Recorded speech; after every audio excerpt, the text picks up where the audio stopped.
ত্রয়োদশ জাতীয় সংসদের সংরক্ষিত নারী আসনে বিএনপির দাখিল করা সব প্রার্থীর মনোনয়নপত্রই বৈধ ঘোষণা করেছে নির্বাচন কমিশন। সকালে রাজধানীর আগারগাঁওয়ের নির্বাচন ভবনের অডিটোরিয়ামে মনোনয়নপত্র বাছাই শেষে রিটার্নিং কর্মকর্তা তাদের বৈধ ঘোষণা করেন। এদিকে সরকারি চাকুরি ছাড়ার ৩ বছর পার না হওয়ায় এনসিপি নেত্রী মনিরা শারমিনের মনোনয়নপত্র বাতিল করেছে নির্বাচন কমিশন। রিপোর্ট করছেন ঐশী গোস্বামী প্রমা। ত্রয়োদশ জাতীয় সংসদের সংরক্ষিত নারী আসনে বিএনপি জোটের ৩৬ জনের মনোনয়নই বৈধ ঘোষণা করেছে নির্বাচন কমিশন। সকালে বাছাই পর্বের দ্বিতীয় দিনে রাজধানীর আগারগাঁওয়ের নির্বাচন ভবনের অডিটোরিয়ামে বৈধ প্রার্থীদের নাম ঘোষণা করেন রিটার্নিং অফিসার মঈন উদ্দিন খান।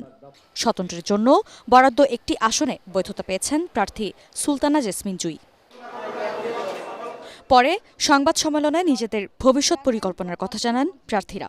বলেন, অগ্রাধিকার দেওয়া হবে নারীর অধিকার প্রতিষ্ঠায়। জনগণের উত্তরণ থেকে শুরু করে উন্নয়ন থেকে শুরু করে বাংলাদেশের সমৃদ্ধ বাংলাদেশ হিসেবে গড়ে তোলার জন্য আজকে আমরা প্রতিজ্ঞাবদ্ধ।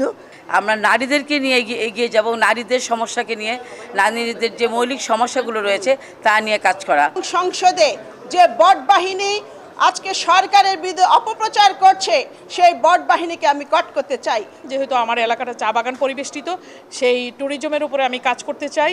অন্যদিকে রিটার্নিং অফিসার মঈন উদ্দিন খান বলেন, সরকারি চাকরি ছাড়ার 3 বছর পার না হওয়ায় মনিরা শারমিনের মনোনয়নপত্র বাতিল করেছে নির্বাচন কমিশন। কোনো পাবলিক স্ট্যাটিউটরি অথরিটিতে কর্মরত থাকলে সেখান থেকে চাকরি থেকে অব্যাহতি নিলে বা অবসর গ্রহণ করলে 3 বছর অতিক্রান্ত হতে হয়।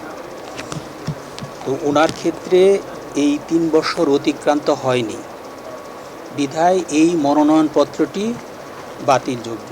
তবে এই সিদ্ধান্তকে নারীর ক্ষমতায়নে বাধা বলে উল্লেখ করেন মনিরা শারমিন। এই ধরনের যখন আইনটা তাদের সংসদে যাওয়ার ক্ষেত্রে একটা বার ক্রিয়েট করে, তো আমার মনে হয় যে সেটি নারী রাজনৈতিক ক্ষমতায়নের জন্য একটা বড় বাধা। তফসিল অনুযায়ী রিটার্নিং কর্মকর্তার সিদ্ধান্তের বিরুদ্ধে আগামী 26 এপ্রিল পর্যন্ত নির্বাচন কমিশনে আপিল করা যাবে। আপিল নিষ্পত্তি হবে 27 ও 28 এপ্রিল। ঐশী গোস্বামী প্রমা, এটিএন বাংলা, ঢাকা।